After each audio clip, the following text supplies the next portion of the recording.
धन्यवाद सभापति जी।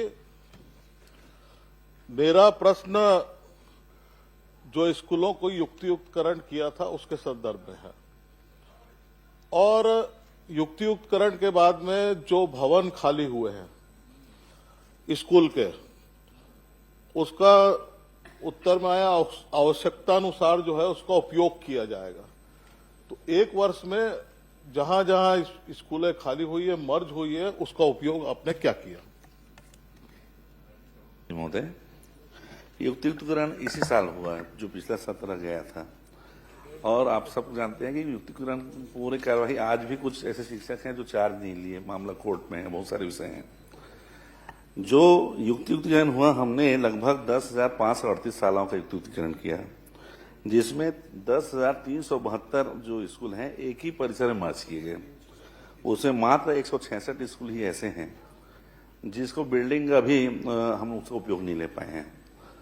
अब चूंकि अब नए सत्र से हम उसमें प्लान करेंगे कि नए स्कूल दे सकते हैं, प्राथमिक शाला के लिए नए कर सकते हैं, स्मार्ट क्लास बना सकते हैं, या बालवाड़ी हम वहां चालू कर सकते हैं। तो जहां उपयोगिता और दूरियों को देख के जहां जो उपयुक्त होगा, उन वो सारे जो खाली हमारे 166 भवन है उसका हम उपयोग में लेंगे। सभापति जी, विभाग की तरफ से एक उत्तर आया था कि जो रिक्त भवन है उसमें लैब, कंप्यूटर कक्ष, लाइब्रेरी आदि विभाग बनाने का दावा किया था। मैं ये जानना चाहता हूं कि जहां पर स्कूलें मर्ज हुई है, और उसके बाद में आपने दो चीजें कहा।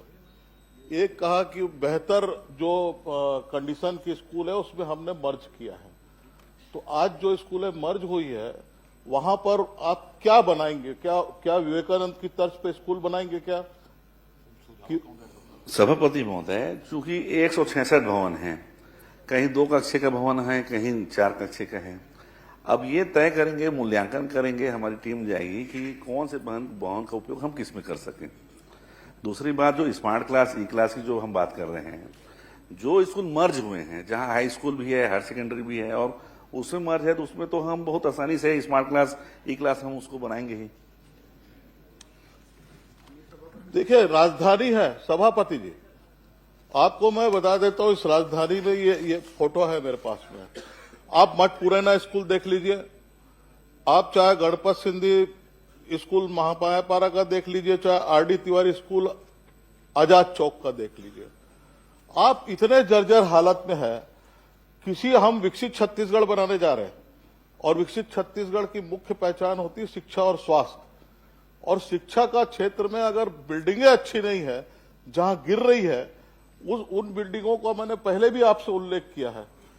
क्या इसका आप नवीनीकरण करने का पैसा देंगे क्या? या जहां जहां मरम्मत की आवश्यकता है, जहां नवीन भवन की आवश्यकता है, जहां हाता की आवश्यकता है, जहां प्रार्थना सीट की आवश्यकता है, आदरणीय सभापति महोदय, प्राथमिकता में वो एक लिस्टिंग करके, जहां जनप्रतिनिधि के द्वारा, जहां विभाग के द्वारा, जहां जिला प्रशासन के से जो मांग आती है, उस मांग के रूप पहले हम प्राथमिकता में वहां भी राशि जारी कर रहे हैं, अभी कंटिन्यू है। जरूरत के हिसाब से हम राशि जारी करेंगे और उन स्कूल को दुरुस्त करेंगे। अभी तक के कितनी राशि जारी कर दी? अभी तक में लगभग 1200 प्राथमिक शालाओं का हमने स्कूल जारी किया है, 507 हमने। राजधानी में कितना स्कूल है? वो लिस्ट में आपको उपलब्ध करा दूंगा सभापति महोदय। सभापति महोदय, प्राइमरी और मिडिल स्कूल में भवन एवं कक्षाओं की संख्या बढ़ी है। आप केवल जो है मिडिल स्कूल का बच्चों को उस स्कूल के अंदर में अनुदान दे रहे हैं, संख्या बढ़ी, अनुदान आपने कम कर दिया। इसका उदाहरण है तिल्दा विकास खंड के अंदर में स्कूल है, एक उदाहरण भी दे रहा हूं मैं। तो उसके अंदर में क्या ऐसे आप अनुदान भी बढ़ाएंगे क्या? प्रधान सभापति महोदय, उसमें फिक्स है, राज्य शासन का राशि फिक्स है। प्राइमरी के लिए कितना देना है, मिडिल के लिए कितना देना है, हाई स्कूल के कितना देना है, हायर सेकेंडरी के लिए कितना देना है, प्रति बच्चों की संख्या के हिसाब से कितने कक्ष बनेंगे, अतिरिक्त कक्ष बनेंगे, उसके आधार पर हम उसमें राशि जारी करेंगे। सभापति महोदय, उसके बाद में आप महोदय, टीचर्स का युक्तियुक्तकरण किया गया, फिर स्कूल का युक्तियुक्तकरण। तो स्कूल के युक्तियुक्तकरण से अभिप्राय क्या है? कितने स्कूल, उसके लिए क्या नीति आपने बनाई, और जो स्कूल निरस्त खाली हुए उसमें क्या क्या परिसंपत्तियां थी, किस तरह की परिसंपत्तियां थी और उसके उपयोग के लिए क्या कार्यक्रम बनाए हैं जिसको कब तक क्रियान्वित करेंगे आप? क्योंकि वो परिसंपत्तियां तो नष्ट होगी, आप तत्काल निर्णय नहीं लेंगे तो। आदरणीय सभापति महोदय, आप माननीय सभापति जी सदस्य जो पूछ रहे हैं, हम दो अलग अलग चरणों में किए, एक स्कूलों का युक्तिकरण किए और एक शिक्षकों की युक्तिकरण किए। एक मिनट सुनिए ना। हाँ, मेरे साथ आप टीचर्स का किए हैं, स्कूलों के युक्तिकरण से आपका अभिप्राय क्या है? टीचर्स को जो विषय है उसी में चले ना अपन, और उसमें परिसंपत्ति है उसके उपयोग के लिए भी आपने कोई युक्त किया तो बिंदु तय किए रहे होंगे, जो परिसंपत्तियां हैं उसका हम कैसे उपयोग करेंगे, वो क्या किया था, कितनी परिसंपत्तियां हैं वो कुल, और उसको कब तक क्रियान्वित करेंगे, बहुत स्पेसिफिक है, उसी में चले समय। और सभापति महोदय, स्कूलों का युक्तिकरण हम इसलिए किए कि ज्यादातर ऐसा देखा गया, एक परिसर में 4 अलग अलग स्कूल चलते थे, प्राथमिक शाला, पूर्व माध्यमिक शाला, हाई स्कूल, हायर सेकेंडरी। एक बच्चे को उसी परिसर में प्राथमिक से पूर्व में जा रहा है, पूर्व से हाई में जा रहा है, हाई से हायर सेकेंडरी, तो बार बार उसको टीसी लेना पड़ना, फिर टीसी से वो फिर दूसरे स्कूल में दाखिला, वो एक तो उससे बच्चों स्कूल छोड़ने की संख्या बढ़ी थी। दूसरा कारण, एक स्कूल में कहीं मिडिल स्कूल है, वहां पर्याप्त टीचर हैं, और वही उसी परिसर में कोई प्राइमरी स्कूल है, वहां टीचर नहीं है, तो मिडिल स्कूल के टीचरों को एक लगता था कि मेरा क्या काम है, मैं तो वहां जाऊंगा नहीं, वहां पढ़ाऊंगा नहीं। तो उसको प्रशासकीय व्यवस्था हमने एक किया, एक बिल्डिंग एक परिसर जब है तो एक प्रिंसिपल रहेंगे, उसके अधीनस्थ सभी स्कूल उसके अंडर में रहें। जहां जैसे विज्ञान के शिक्षक मान लो हाई स्कूल में है, मिडिल में नहीं है, तो वो शिक्षक को वहां भेज पढ़ा सके, मिडिल में कोई शिक्षक है प्राइमरी में उसको पढ़ा सकते। व्यवस्था को सुदृढ़ करने के लिए माननीय सभापति महोदय ये युक्तिकरण किया गया है। दोहरा देता हूं आपको, युक्तिकरण करने के बाद कितनी परिसंपत्तियां आपकी खाली हुई, उन परिसंपत्तियों के उपयोग के लिए समयबद्ध कार्यक्रम, कब तक उसका उपयोग करेंगे, क्या उपयोग करेंगे, क्योंकि वो सारी परिसंपत्तियां तो आपके लॉग बुक में है, दूसरे विभाग करेंगे, आप करेंगे, क्या करेंगे, उसके लिए कोई नीति कार्यक्रम आपके हों, उसको कब तक क्रियान्वित करेंगे? सभापति महोदय, मैं शुरू में बताया कि 10,538 हमने युक्तिकरण किया, जिसमें 10,372 एक ही परिसर का किया गया। एक मात्र 166 स्कूल ऐसे हैं जो अलग हैं, अलग से हैं, वो शिक्षा विभाग के अंडर में है। अभी हम उस स्कूलों के क्या उपयोग ला सकते प्लान कर रहे हैं, जब नए सत्र में जब स्कूल खुलेगा उसके पूर्व उनकी उपयोगिता क्या है हम उसको तय करेंगे और तय करके उसको प्रारंभ करेंगे। माननीय सभापति महोदय, स्कूल के युक्तिकरण पर भी कोई स्पष्ट अभिमत उन्होंने नहीं बताया, सिर्फ शिक्षकों के युक्तिकरण की बात हमने सुनी थी। एक प्रश्न के माध्यम से पहली बार उद्घाटित हो रहा है कि स्कूलों का युक्तिकरण हो रहा है। स्कूलों के युक्तिकरण करने से आपकी कितनी शालाएं बंद हुई, कौन से स्तर की शालाएं बंद हुई, प्राथमिक शाला, middle school, high school, higher secondary school, कितने स्कूल बंद किए गए और उसके टीचर्स कितने थे जिसको नियोजित किया आपने, संख्या पर बता दीजिएगा। इतने टीचर्स हमने नियोजित किए और इतने स्कूल बंद किए। मैं तो वही बता रहा हूँ, कितने स्कूल बंद हुए युक्तिकरण? 10,372 स्कूल को हमने युक्तिकरण किया, जिसमें एक मात्र 166 स्कूल ही बंद हुए। 166 बंद हुए जो जिसमें कुछ काम नहीं हो रहा अभी। Primary, middle, high school, higher secondary सब मिला के बता रहा हूं संख्या। हाई स्कूल, हायर सेकेंडरी का तो युक्तिकरण नहीं हुआ, सिर्फ प्राइमरी की बात करें, प्राइमरी और मिडिल में ही युक्तिकरण हुआ।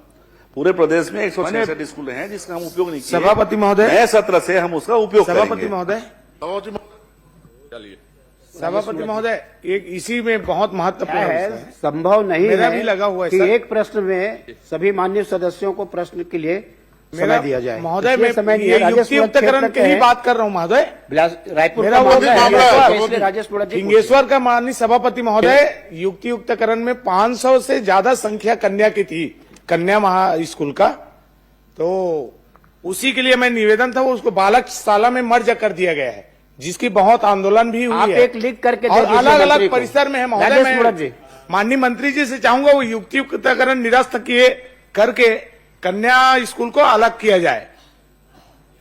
माननीय सभापति महोदय, 10,300 से ज्यादा युक्तिकरण हुए हैं। राजेश मुड़ा जी, आप लोग लिख करके दे दीजिए। राजेश मुड़ा पूछ ले, रायपुर का मामला है।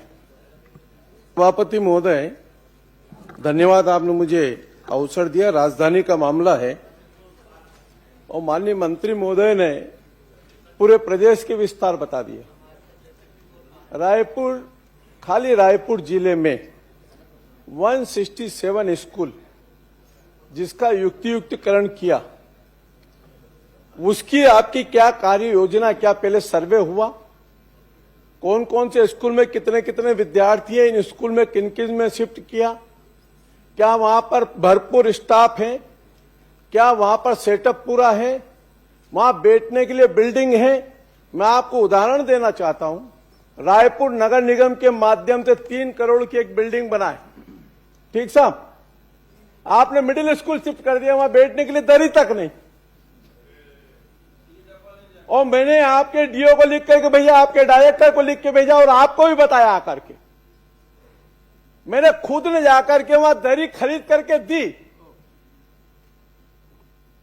तो अगर राजधानी में युक्तियुक्तकरण के तहत अगर स्कूलों की यह स्थिति है, तो क्या रिस्पॉन्सिबिलिटी तय करेंगे कि राजधानी के जितने भी स्कूल हैं, इन स्कूलों में अगर फर्नीचर की आवश्यकता है, लैब की आवश्यकता है या टीचर की आवश्यकता है, आपने युक्तियुक्तकरण किया। आपने 2 युक्तियुक्तकरण किया। पहला किया टीचर का। अगर टीचर उपलब्ध नहीं है और जिनका अटैचमेंट आज भी है, तो क्या अटैचमेंट खत्म करेंगे? आप एक तरफ कह रहे हमने युक्तियुक्तकरण किया, आप दोनों पूछ लीजिए ना, एक टीचर का पूछ लीजिए और दूसरा बिल्डिंग का पूछ लीजिए। बस ये दोनों में। और रायपुर शहर के लिए, राजधानी के लिए जो बिल्डिंग रिपेयरिंग के लिए थे प्रस्ताव, आपने खुद ने बुलाया, हमसे कहा दे दीजिए रिपेयरिंग का प्रस्ताव। 5 महीने हो गया, एक ठो खाली छोटी सी कन्नी नहीं चली साहब 5 महीने में। अरे कब जारी है? मार्च खत्म हो जाएगा वित्तीय वर्ष, ये वित्तीय वर्ष खत्म हो जाएगा। आप खुद बुला करके बोल रहे हैं कि आप ला के दे दीजिए। आदरणीय सभापति महोदय, माननीय सदस्य ने जो विषय कहा, पर मरम्मत के लिए क्रमशः सब जारी हो रहे हैं, बहुत सारे जारी हो गए और मांग आ रही है और जारी हो ही रहा है। पहला 30 मार्च के पहले सारे स्कूलों के लिए बिल्डिंग जहां चलिए सुनिश्चित करें उसको। श्री विक्रम मंडावी। माननीय अध्यक्ष जी, माननीय सभापति, मैंने रायपुर में कितने हैं ये तो पूछा, ये बता देना। खाली ये क्वेश्चन ही सुनील सोनी जी का रायपुर का है, खाली प्रदेश का नहीं पूछ रहे हैं। रायपुर में, रायपुर का ही है वो। रायपुर का ही पूछ रहे हैं। रायपुर में कितने स्कूल ऐसे हैं? रायपुर में 389 स्कूल का हमने युक्तियुक्तकरण किया। आपने कितने स्कूल है जिनकी संपत्ति है? किया, जिसमें एक ही परिसर में 385 स्कूल को हमने समायोजित किया। केवल 4 स्कूल ऐसे हैं जो बिल्डिंग खाली हैं। दूसरा सभापति महोदय, आपके माध्यम से मैं कहना चाहता हूं कि जो बिल्डिंग अच्छी है, बच्चे की संख्या कम है। अभी जो हम स्वामी विवेकानंद आदर्श स्कूल, जो लारे मॉडल स्कूल, वो सारे ऐसे स्कूलों को हम चिन्हित कर रहे हैं। सभी स्कूलों में जहां बिल्डिंग अच्छी है, बच्चे नहीं है, उनको मॉडल स्कूल के तर्ज पे, जैसे स्वामी आत्मानंद जो चला उसी पैटर्न पे स्वामी विवेकानंद 150 स्कूल हम इस सत्र चालू करने वाले हैं। माननीय मंत्री जी, व्यवस्था अच्छी हो आपको जाएगी। जो दे रहे हैं सीट, आप उस पर बोल रहे हैं। चीट में आपके देखने डायरेक्टर, आपके सेक्रेटरी, मैंने खुद ने लिख करके भेजा। स्कूल के बारे में एक बार भी वहां परीक्षण करने नहीं गए। मैं आपसे आग्रह करूंगा, राजधानी के स्कूल का परीक्षण करने निकलेंगे क्या? खाली इतना ही चाहता हूं। परीक्षण करा लेंगे। समय व्यर्थ मत चलेंगे क्या? हाँ, मैं खुद जाऊंगा। धन्यवाद। करे बा माननीय सरकार सभापति जी, निर्णय लेते में तो सब विधायक में माननीय सम्मिलित सभापति था। जी, ये सत्ता पक्ष के सब माननीय विधायक सभापति जी, मिल के युक्तियुक्त करेगा। आज मैं होशियारी माननीय मारता मंत्री जी था, से जानना हम चाहूंगा लोग को ख्याल नहीं देता हूँ। कि युक्तियुक्तिकरण का नियम संपूर्ण राज्य में सब मिल के करे एक सरकार। जैसा या फिर जिलेवार या संभागवार अलग अलग, क्योंकि दुर्ग जिला का मामला आया था और प्रधान पाठक से विषय सवाल आती है। ये रायपुर का मामला है, दुर्ग का मामला कैसे आएगा? दुर्ग ग्रामीण का मामला है इसमें। ये रायपुर का है प्रश्न। नहीं, उसी से रिलेटेड है। आप पूछिए ना, वो बताइए। दुर्ग जिला के मामला में अतिशय शिक्षकों की जानकारी मांगी गई तब प्रधान पाठकों द्वारा रायपुर का मामला अपने लाभ दिलाने के लिए आपको शिक्षकों का जानकारी दे विषय दिया जाएगा। ठीक है। है। आप जानकारी अलग से उपलब्ध करा देना। श्री विक्रम मंडावी। आजू बाजू वाले को पूछ लेना कभी भी।